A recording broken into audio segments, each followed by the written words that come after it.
கிறிஸ்துவுக்குள் பிரியமான இயேசுவின் நாமத்தில் உங்களை வாழ்த்துகிறேன். இந்த நேரத்தில் உங்களோட ஒரு நல்ல காரியத்தை இந்த நாளில் பகிர்ந்து ஆசைப்படுகிறேன். கர்த்தர் பரிசுத்த ஆவியானவர் உதவி செய்வாராக. இந்த நாளில் நான் உங்களோடு பேச விரும்புகிற காரியம் என்னன்னு சொன்னால், மாசில்லாத சுத்தமான பக்தி. மாசில்லாத சுத்தமான பக்தி. இன்னைக்கு அநேக ஜனங்கள் என்ன நினைத்து கொண்டிருக்கிறார்கள் சொன்னால், தேவனுக்கு முன்பாக அவர்கள் அதிகமான பயபக்தி உடையவர்களாக இருக்கிறார்கள் என்று நினைத்துக் கொள்கிறார்கள்.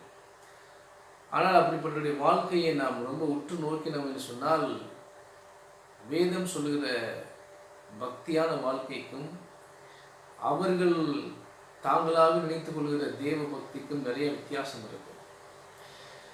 பிரியமானவர்களே, நிறைய பேர் அநேகர் நினைக்கிறார்கள், நான் ஜெபிக்கிறேன் ஆகையால் பக்தியாக இருக்கிறேன், தேவன் மேல் பக்தியாக இருக்கிறேன், நான் வேதம் வாசிக்கிறேன் ஆகையால் நான் தேவன் மேல் பக்தியாக இருக்கிறேன் என்று சொல்லி நினைத்து கொண்டிருக்கிறார்கள்.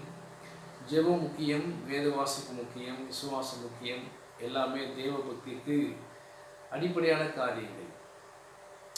ஆனால் வேதம் சொல்கிறது, இங்கே தேவன் மேல் பக்தியாக இருக்கிற காரியத்தை குறித்து வேதம் நமக்கு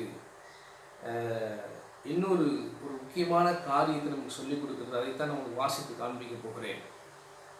யாக்கோபு 1வது அதிகாரம் 27வது வசனம். திக்கற்ற பிள்ளைகளும் விதவைகளும் படுகிற உபத்திரவத்திலே அவர்களை விசாரிக்கிறதும் உலகத்தால் கரைபடாதபடிக்கு தன்னை காத்து கொள்கிறதுமே பிதாவாகிய தேவனுக்கு முன்பாக மாசில்லாத சுத்தமான பக்தியாய் இருக்கிறது. பிரியமானவர்களே, இங்கே சொல்லப்பட்டிருக்கிற பக்தி எப்படிப்பட்ட ஒரு பக்தின்னு சொன்னால், பிதாவாகி தேவனுக்கு முன்பாக, நாம் ஆராதிக்கிற தேவனுக்கு முன்பாக மாசில்லாத சுத்தமான பக்தி எது அப்படின்னு சொன்னால், நம்முடைய பிதாவாகி தேவன் நம்மிடத்திலிருந்து விரும்புகிற பக்தியான காரியங்கள் எவை எவை? பிரியமான சொல்லப்பட்டிருக்கிற காரணத்தை கவனிங்க. திக்கற்ற பிள்ளைகளும் விதவைகளும் படுகிற உபத்திரவத்திலே அவர்களை விசாரிக்கிறதும். பிரியமான திக்கற்ற பிள்ளைகளையும் விதவைகளும் படுகிற கஷ்டங்களிலே உபத்திரவங்களிலே என்ன செய்ய வேண்டுமாம்? முதலாவது விசாரிக்க வேண்டுமாம். அதுதான் தேவபக்தி.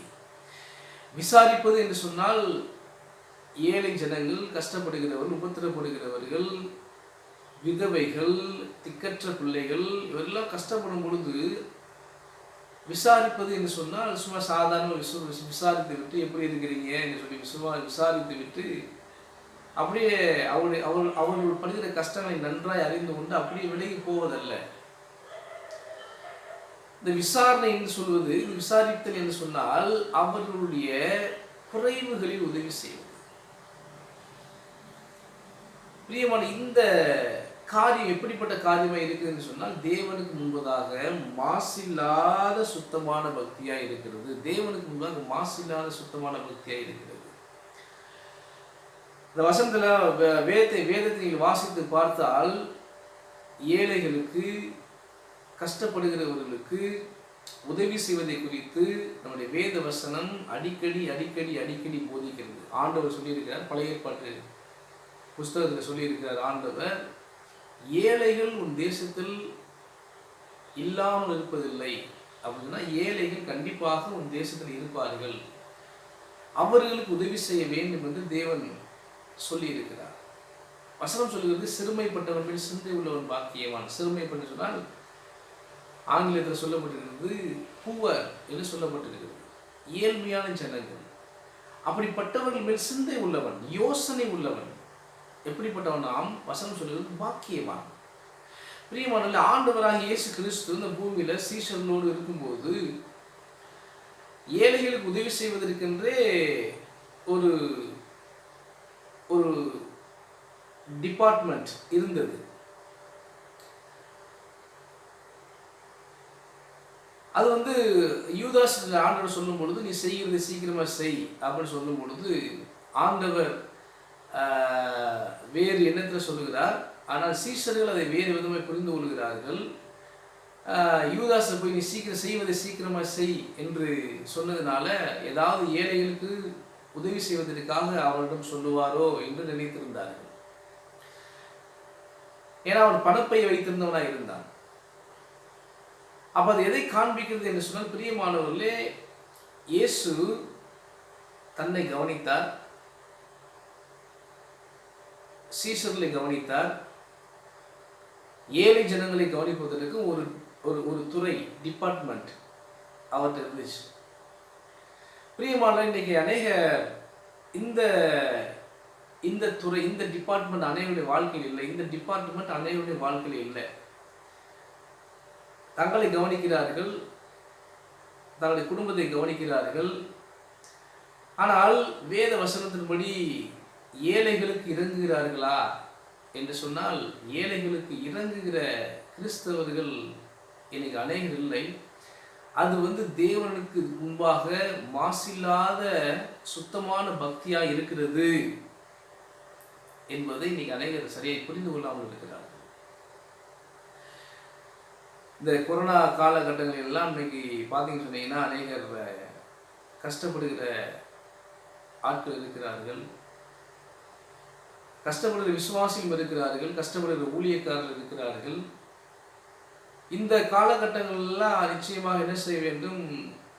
முடிந்தவர்கள் உபத்திரப்படுகிறவர்களுக்கு, கஷ்டப்படுகிறவர்களுக்கு உதவி செய்ய வேண்டும். ஒரு காரியத்தை நம்முடைய விசுவாச பிள்ளைகள் எங்க இருந்தாலும் சரி, அது ஏன் சபையா இருந்தாலும் சரி, இல்லை வேறொரு சபையா இருந்தாலும் சரி, யாருக்காக தான் நான் சொல்லுகிறேன், இந்த காலகட்டங்களில் சபை மூடி இருக்கும் பொழுது நிச்சயமாக ஊழியக்காரனுக்கு அநேக தேவைகள் இருக்கும், ஊழியக்காரனுடைய குடும்பத்திற்கு அநேக தேவைகள் இருக்கும்.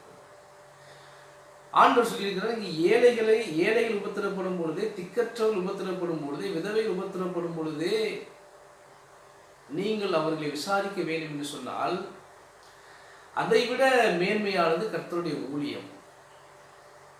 என்னுடைய விசுவாசியாக இருந்தாலும் சரி, இந்த வேறு சபையுடைய விசுவாசியாக நீங்கள் இருந்தாலும் சரி, உங்களுக்காக நான் பேசிக்கொண்டிருக்கிறேன். உங்களுடைய சபையை குறித்து, உங்களுடைய ஊழியக்காரரை குறித்து நீங்கள் என்ன செய்ய வேண்டும்? கருத்துள்ளவர்களாக இருக்க வேண்டும், எண்ணமுடையவர்களாக இருக்க வேண்டும்.